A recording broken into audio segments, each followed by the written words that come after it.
The GOAT of streaming. Best to ever do it when it comes to the streaming shit. My GOAT, Adin Ross. My GOAT. Dark People talk about business of Adin controversial Ross. streamers, there's almost always one name that comes up first. Adin Ross. Adin Ross is interesting because on one hand, he's top 1% successful, Oh, that. but on the other, this is how the internet describes it. Adin Ross is a goddamn idiot. Dude, why do people think Adin Ross is a bad person, bro? I don't understand. Maybe he does say like crazy shit, but he's not a bad person, bro. Like he literally came to my county 559, and he really like gave away presents to like random ass people, bro. Laughing stock, hypocritical, Racist and misogynistic far-right streamer, Hey, Adin Ross. he's not racist, bro. Come on, To dude. start off the interview, I guess the first question we would have for you is, not would you racist. say that online you're hated? Yeah. damn. Adin has built an empire on being the bad guy. Why? Controversy self. And he's right, it pays to be the villain. Facts. But when you wear a mask for profit long enough, you eventually forget how to take it off.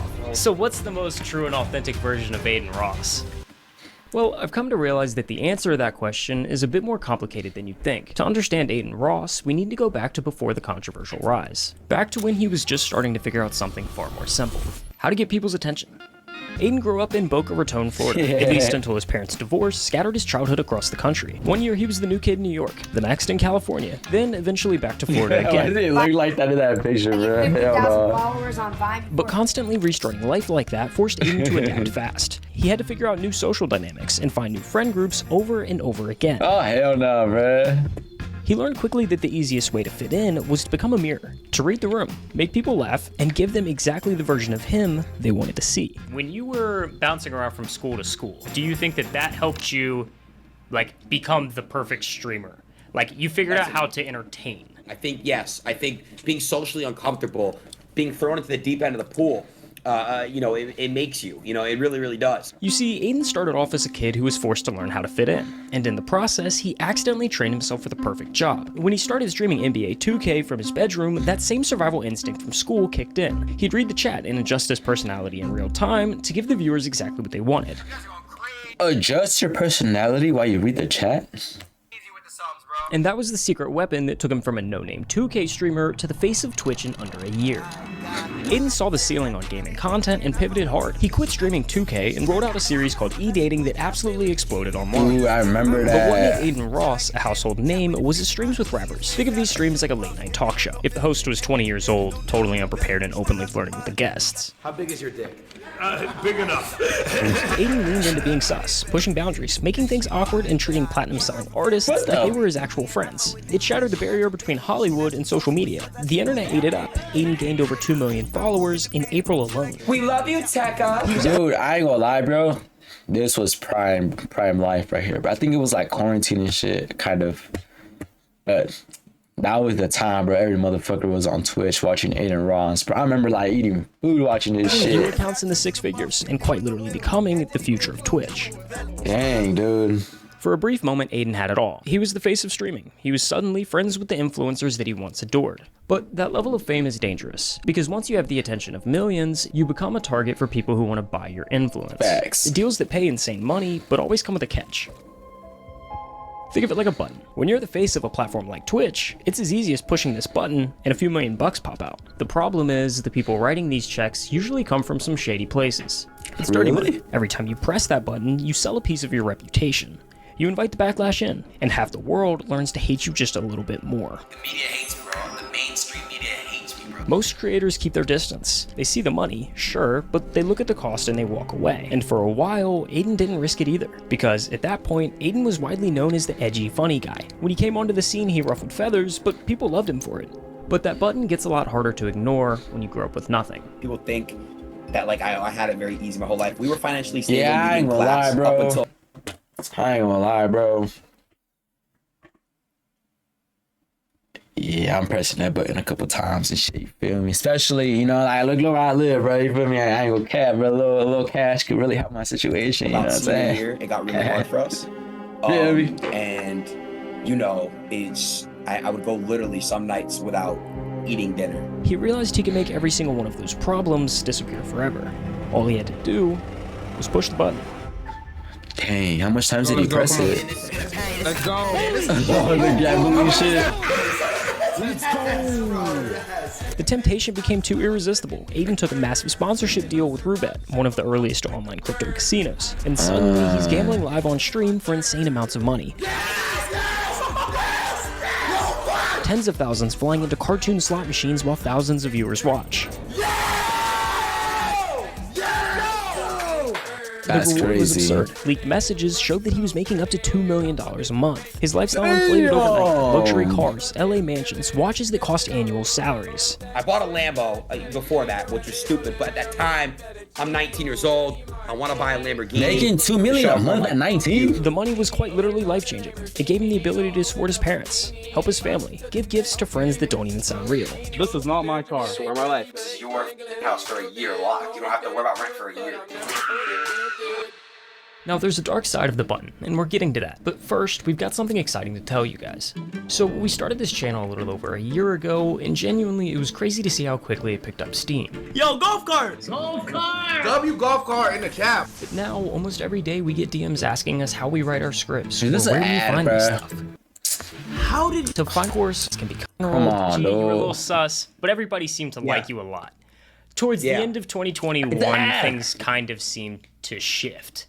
The first thing that we're going to talk about today, easily one of the most requested topics, it involves gambling and a YouTuber, spotlighter, stirs. I had been hearing for a while about how online, unregulated crypto casinos were hiring some of the biggest influencers in the world to promote them and then would pay them for every fan they got to sign up. He's willing to do anything to just make money off the back of his fans and then laugh about it. You started to get some pushback from certain people. Why do people care enough, bro?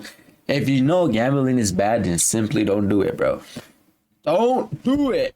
Weren't as well. Why do they get mad at someone making money, bro? Adin Ross, everything he has done is stupid. He knows what he's doing is f***ed up, but on the other hand, he's unwilling to stop doing it. I've just never seen this life-changing money in front of me in front of a table like that. Exactly, You know bro. what I mean? I get it. Dude, I know, bro. If I had life-changing money, if I know my mom's gonna be straight, my family's gonna be straight, I'm gonna be straight forever, bro. Why wouldn't I take it? You feel me? What You was feel that me? first point where you started to notice that, and what did that feel like? That's fucked The up, hate dude. gets to me. I'm not gonna lie, because the hate's different now. It's just like a lot of people watch me. They don't even Like, what common sense?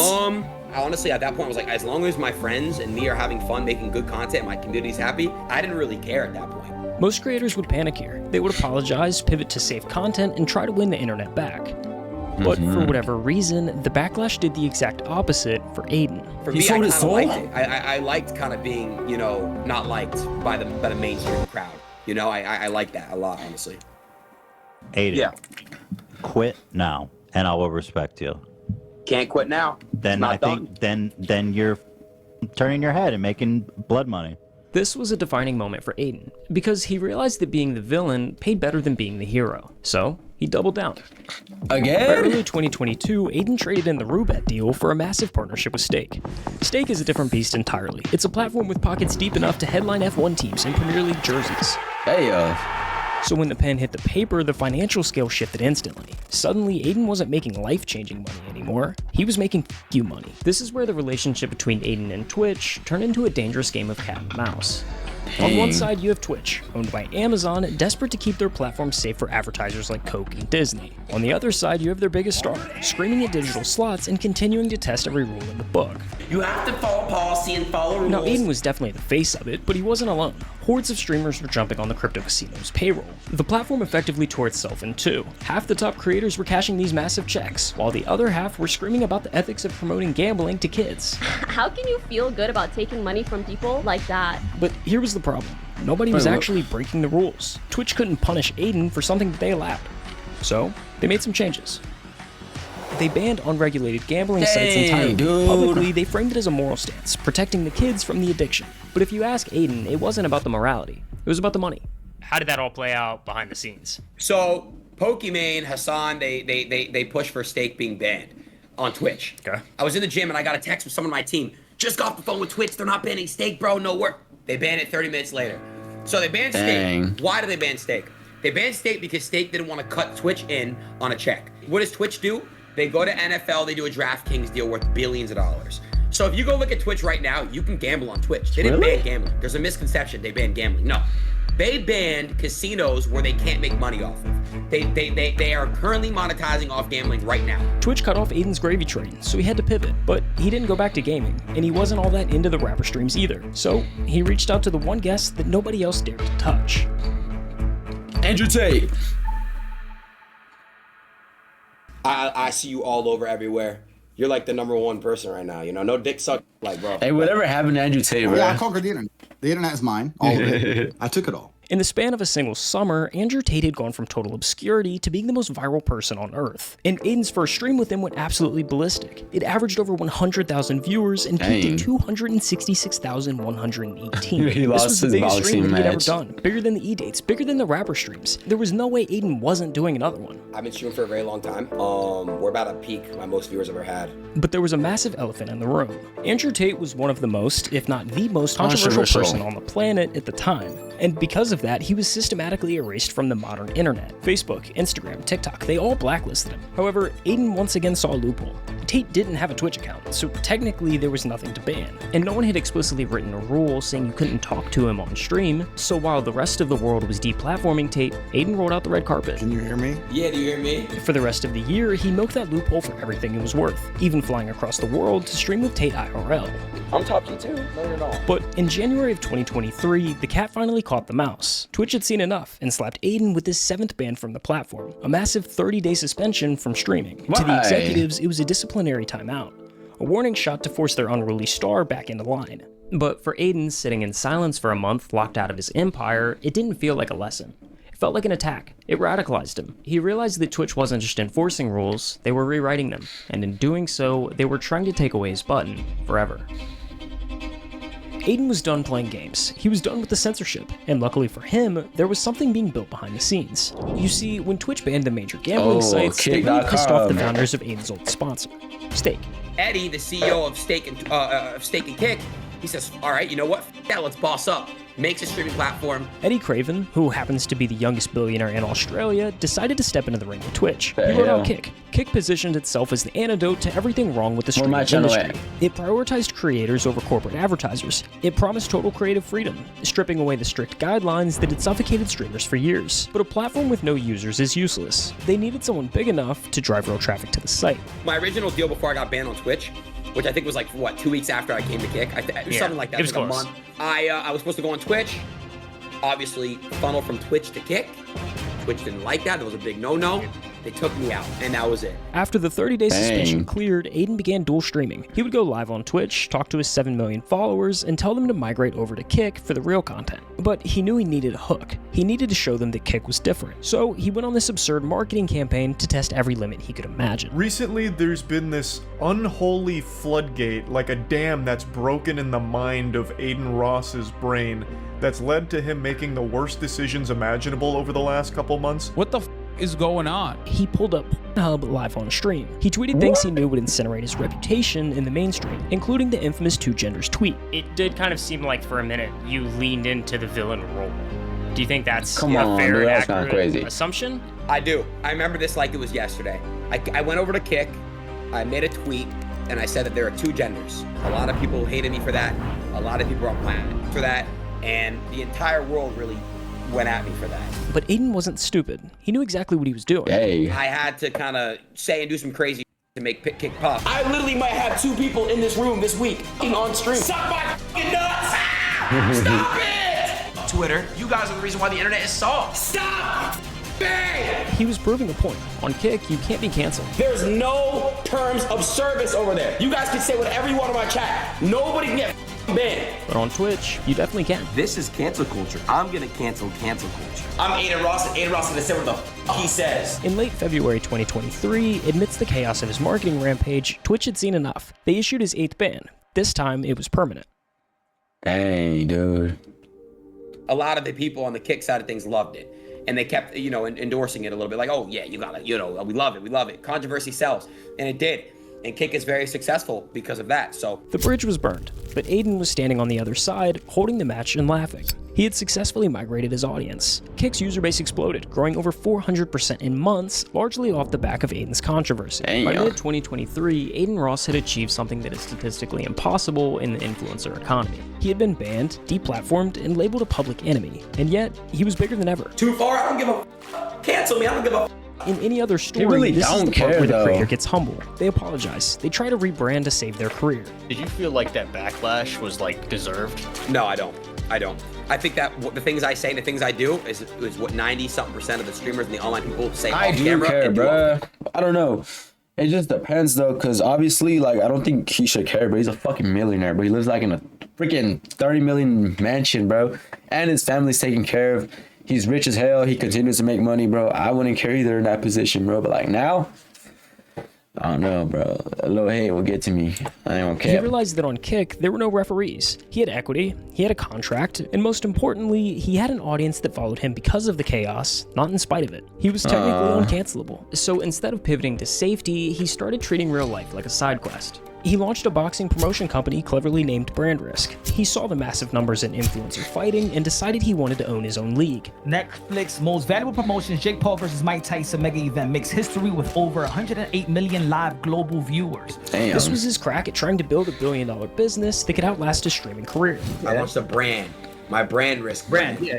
He revamped the rapper streams at the highest of levels, bringing on names like 21 Savage and Playboy Cardi. He pulled off the biggest stream of his life, an interview with Donald Trump that peaked at over 580,000 viewers. He was untouchable. But when you beat the game at 22 years old, you run into a new problem. It's not cancellation, it's boredom. I couldn't realize it, but when I was grinding, that was like the peak feeling of me. When I was accomplishing all this stuff. I got this and I got that and I did that and I did this, and I just feel like I've kind of already conquered a lot of the things, like at a really young age. Sure. Wait, bro, that'll be a crazy ass feeling, bro. Imagine feeling like you conquered life, but you're just bored of life because you have everything. Like, I wish that was my situation right now, but goddamn, dude. I wonder how that would feel like. You just like you just wouldn't care no more. Like, you want nothing. You work for nothing. You're not working towards anything anymore. Because you could travel over there. You could travel over there. You could just not give a fuck. You could eat what you want. You could do what you want. You could wake up whenever you want. Bro, that's insane. You like to conquer things at a young age? I don't know. I honestly, man, it's f***ed up because honestly, like, that's what drives me crazy sometimes. Like, what do I do now? This explains the erratic behavior we saw throughout 2024. The cycle wasn't about him trying to change and failing, it was about him trying to feel something. He would announce that he was retiring, then come back a week later. He would say he's moving back to Miami to find his roots, then fly back to LA. He would swear off gambling, claim that he was done with the toxicity, only to sign a new deal with Stake or Rainbet just months later. To the audience, it looked like a struggle for his soul, but to Adin, it was just content. Every time I have trauma, I put it in my back of my brain. I'm very desensitized. My brain is very desensitized. That's crazy. He pushed the button so many times that the lights didn't look as bright anymore. It's super hard for me to sometimes feel things. I don't know. It's almost like I'm emotionless. And like, I feel like I beat the game. And that's a dangerous place to be. Because when the normal throw wears off, you have to raise the stakes just to feel the pulse. You said that a lot of people can't hate you online because they don't know the real you. And at the time, you definitely said that you were leaning into the villain role. Have you pulled back from that villain character? And are you no? Nah. So, I love being the villain. So what's the most true and authentic version of Adin Ross? I think now. I think the fact that I would do a stream with 6ix9ine if he calls me up tomorrow. I think the fact that I would do a stream with anybody. I would do a stream with Jeffrey Epstein if he was still alive. Just a question. I'll do a stream with Diddy. No, I'm not joking. People that genuinely have been completely stripped from platforms and affected in their real life, they deserve some chance of speaking. They deserve some way of talking. That's where it needs to head. I don't have to like you, but I think everyone deserves their voice. And that's my whole True. As of today, the machine is still running. Adin Ross proved that you can build an empire on controversy. He proved that if you bring enough eyes and enough money, the rules don't apply to you. But the victory looks a lot like a trap. He's admitted openly that he feels like a puppet, a slave to the entertainment. He feeds the chat the chaos they crave because he's terrified that if he stops, the screen goes black. it's like people know me when they see me, but they don't know me. People just will look at me as like I'm like this puppet, this entertainment puppet. Whatever you guys want, bro. I'll do GTRP. I don't care. I'm a slave to you guys, bro. What do you guys want, bro? I'm a slave. I don't care, bro. I'm a puppet. Hey, who's bringing in millions? Bringing in millions. It's hard to deny that Adin Ross changed streaming forever. Facts. He shattered the corporate safety of Twitch and ushered in a new era of raw, unfiltered, and often dangerous content. He built a button that prints money. But the thing about the button is once you start pressing it, it's almost impossible to stop. If you made it this far in the video, I just wanted to say thanks for watching. At the time of recording this, we're at 95,580 subscribers, and we're trying to hit 100K by the end of the year. So, you know, if